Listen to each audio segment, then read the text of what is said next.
Hello. Hai, selamat datang Ati. Silakan duduk. Dan duduk pun.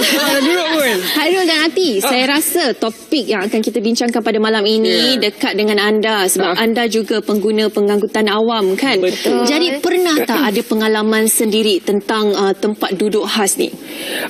Tu sememangnya lah. Tapi sekarang ni nak tengok tempat duduk khas pun susah kerana ramai sekali orang dalam MRT dalam bas dan sebagainya. Jadi kalau tempat duduk khas tu selalu saya ada ternampak juga ramai pelakon-pelakon harapan di dalam MRT tu kerana bila kita masuk ke dalam nampak kadang budak-budak sekolah ataupun orang yang sihat yang abang ambasador semua kan. Mereka duduk tiba-tiba berlakon. Tiba-tiba jadi macam lemah longlai gitu. Terus macam bila ada orang yang mengandung ataupun orang yang lebih berusia dan sebagainya masuk, tiba-tiba mereka dengar muzik ataupun terus tidur dan sebagainya lah. Tapi ada kala tu bila saya rasa macam itu adalah satu tindakan yang mungkin kurang sesuai lah. Jadi saya pergi mereka dan beritahu mereka lah, okey, tak baiklah kita berikan mungkin tempat duduk tu kepada orang yang lebih memerlukan dan sebagainya. Jadi anda telah menegur mereka lah? Ada sekali dua jugalah. Bagi Ati sendiri punya pengalaman? Ada. Yang ni pula budak-budak sekolah juga, tapi dah agaknya dalam umur 14-15 tahun. Waktu tu berdiri, bas tu penuh, sesak sangat. So satu perempuan ni dia dah muka dia agak pucat. Bila dia masuk tu saya perasan muka dia agak pucat. Jadi bila dia dah sampai dekat satu tempat tu dia terus menyangkung. Di dalam bas? Di dalam bas. Jadi budak-budak ni berdekatan dengan dia, tempat duduk dekat dengan dia, buat bodoh.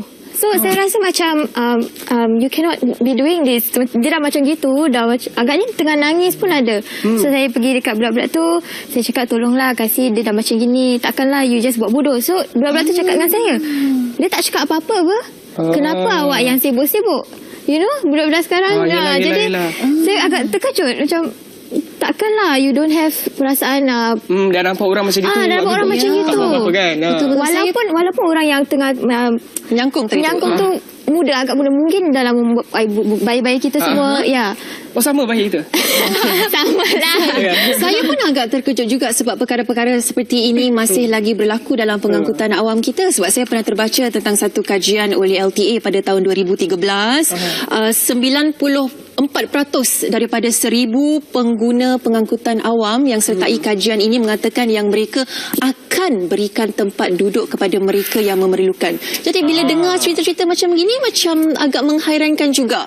Jadi pada pandangan Hairul dan juga Ati ni, adakah rakyat Singapura ni dah menjadi sebuah masyarakat yang kurang sikap baik budinya? Saya rasa kurang prihatin, yang pentingkan diri sendiri. Saya rasa kalau kita selalu berikan borang maklum malas kan, selalu nak berikan yang positif je kan. Tapi dia punya agak sukar untuk kita betul-betul mengetahui apakah situasi yang sebenar dan sebagainya. Jadi untuk ini saya rasa untuk tempat duduk khas tu, pada pendapat saya lah peribadi, saya rasa tempat tu tak perlu sebenarnya.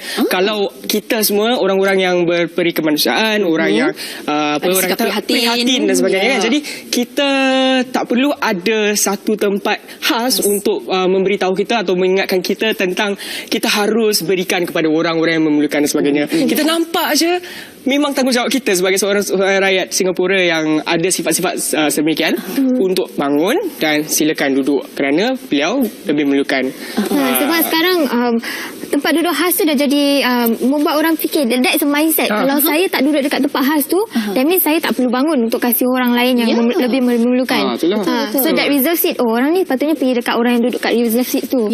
Dalam erti kata lain, sama ada tempat duduk khas ataupun tidak khas, anda perlu berikan tempat duduk itu sekiranya ada yang memerlukan. Jadi kita main peran sikit lah dekat sini pada malam ni. Misalnya anda berdua sedang berdiri dan kemudian nampak seorang tua ataupun seseorang yang kurang upaya, seperti cerita anda tadi, ada seorang wanita yang menyangkung kesakitan. Macam mana agaknya kita nak suruh orang lain tu bangun? Okay, I give the mungkin boleh gayakan sikit caranya. Silakan pelakon Adi Malik. Pada masa tu saya saya squeeze my way pergi dekat budak-budak tu. Saya cakap, excuse me, sorry, tapi I rasa she really needs a seat. Dia lebih memerlukan daripada awak-awak semua. Dan awak-awak pun muda, saya tahu awak baru habis sekolah, penat CCA mungkin, tapi can you just please give her the seat? Tempat duduk tu lah. So pada pendapat saya, you have to approach them nicely. Kalau kita tak tanya, macam kalau kita sendiri, kalau orang datang kat kita, jangan marah-marah gitu. Dirilah kasih orang ni duduk. Kenapa kau nak duduk kat sini? Saya pun nanti rasa macam defensif. Saya rasa macam tak tahu tanya baik-baik ke? You know what? Betul. Saya rasa cara pendekatan tu yang mainkan peranan lah. Pucuk pangkalnya kena bertanya dengan baik lah. Beralas, puas santun. Betul. Tapi saya rasa bila kita berikan tempat duduk ni bukan sahaja dalam kereta api, di dalam bas pun penting juga. Sebab kadang-kadang pemandu bas ni akan berhenti secara mendadak. Betul. Dan untuk elakkan daripada kecederaan ataupun bahaya daripada berlaku, sebaik-baiknya kita berikanlah tempat duduk kita tu kepada orang yang lebih memerlukan. Tapi saya rasa kan kerana saya ni pandangan saya lah, banyak bas-bas yang baru sekarang ni dia lebihkan tempat untuk orang-orang yang lebih memerlukan. Ada warnanya kan semua warna kuning dan sebagainya. Yang di belakang saja hanya dihaskan untuk orang-orang biasalah. Dan lebih ruang untuk orang yang lebih memerlukan. Jadi saya rasa itu adalah satu langkah yang baiklah. Jadi berbalik kepada tempat duduk khas seperti itu, adakah ia satu hak ataupun keistimewaan bagi kita?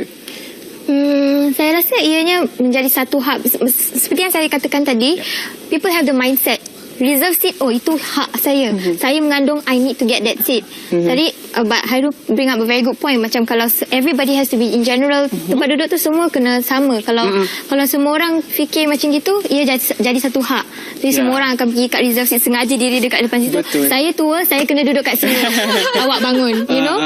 Mungkin itu satu cara untuk mendidiklah rakyat Singapura yang kita harus bersikap berpergimasan, lebih peka kepada orang-orang yang memerlukan kan. Tapi saya harap mungkin di masa hadapan kita tak perlu lagi untuk ada peringatan sebegitu kan. Jadi kita masuk je, kita tahu, kita nampak, sedar yang ini adalah nilai-nilai yang memang ada dalam rakyat Singapura. Jadi saya harap di masa hadapan lah mungkin. Tapi tempat duduk khas ni, Ati dan juga Hairul, boleh juga menjadi keistimewaan bagi kita ataupun privilege sekiranya tempat-tempat duduk yang lain itu kosong dan kita memilih untuk duduk di situ. Tapi saya tak pasti kalau anda masih ingat lagi tentang cerita seorang lelaki yang berpakaian seragam tentera duduk di tempat duduk khas dan kemudian gambarnya dipetik, dimuat naikkan ke media sosial dan kemudian lelaki ini dikecam hanya semata-mata dia duduk di tempat duduk khas. Tapi sebenarnya gambar itu menunjukkan ada tempat duduk kosong yang lain. Jadi mentaliti manusia ni bila sahaja seperti yang awak katakan, nampak saja orang duduk di tempat duduk khas, kita dah cepat nak menghakimi dan menghukum. Dia salah. Dia duduk tempat orang yang ada hak nak duduk kat situ. Padahal tempat tu kosong je, siapa nak duduk kat situ. Kalau saya pun, saya pun kadang-kadang kalau ada reserve seat tu kan ada tempat tu kan penat habis shoot, saya pun nak duduk rehatkan kepala. Kalau saya pun macam awak juga, Ati, daripada saya, sebab kalau kita duduk di tempat duduk khas tu ada kaca pemisah di tepi kan, daripada saya terlentuk dekat bahu orang lain. Patut duduk berlakon lebih baik saya lentuk dekat kaca. Tapi saya secara peribadi kalau saya masuk, saya tak tahu, mungkin awak juga, kalau kita masuk kita nampak ada tempat lain boleh duduk kan, tetapi ada ruang di sana tempat duduk khas tu, awak akan rasa macam conscious, macam rasa bersalah, macam nak duduk ke tak nak duduk, tak nak lah nanti orang cakap apa gitu, takut kena ambil gambar terus masuk media sosial dan sebagainya kan. Saya cakap kan mindset kita sekarang ni, pemerintah semua dah galakkan reserve seat semua memang untuk orang yang istimewa, sebab tu maybe that's why you feel conscious about it. Tapi saya tak kisah, tak ada orang, saya duduk aja. Sama lah kita ni, Hairul jangan lentuk dekat bahu perempuan lain pula, lebih banyak lentuk dekat kaca. Apapun kalau orang yang lebih memerlukan tu ada diri depan saya tetap akan kasih, saya tetap akan mengalah. Betul. Bagus awak dan sekali lagi saya nak tekankanlah, sama ada tempat duduk khas ataupun tempat duduk biasa, kalau kita nampak je orang yang lebih memerlukan, tak kira lah dia tua ke, dia kurang upaya ke, ataupun dia kurang sihat, wanita hamil dan sebagainya, kita berikan tempat duduk itu kepada mereka. Jadi persoalannya sekarang ni, siapakah yang harus mengalah? Adakah orang tua harus mengalah pada orang muda ataupun orang muda mengalah kepada orang tua? Nampak tu risiko awak tu. Saya belum tua sangat. Saya rasa tak perlu semua orang mengalami. Memang semua orang mesti ada sifat tanggungjawab lah. Kita tahu siapa yang lebih memerlukan, kita berikan beliau tempat duduk tu. Kalau orang tua nampak orang yang lebih muda tetapi beliau tidak mungkin ada kurang sifatnya ataupun lebih memerlukan sakit ke apa. Jadi kita rasa macam prihatin lah kepada orang-orang yang sedang berikan duduk walaupun dia muda dari kita. Tapi kalau yang lebih berusia tu dah tentulah kan, dah tentu berikan daripada terjatuh ke apa ni susah betul. kan. Dan seperti yang Haril katakan tadi, diharap pada masa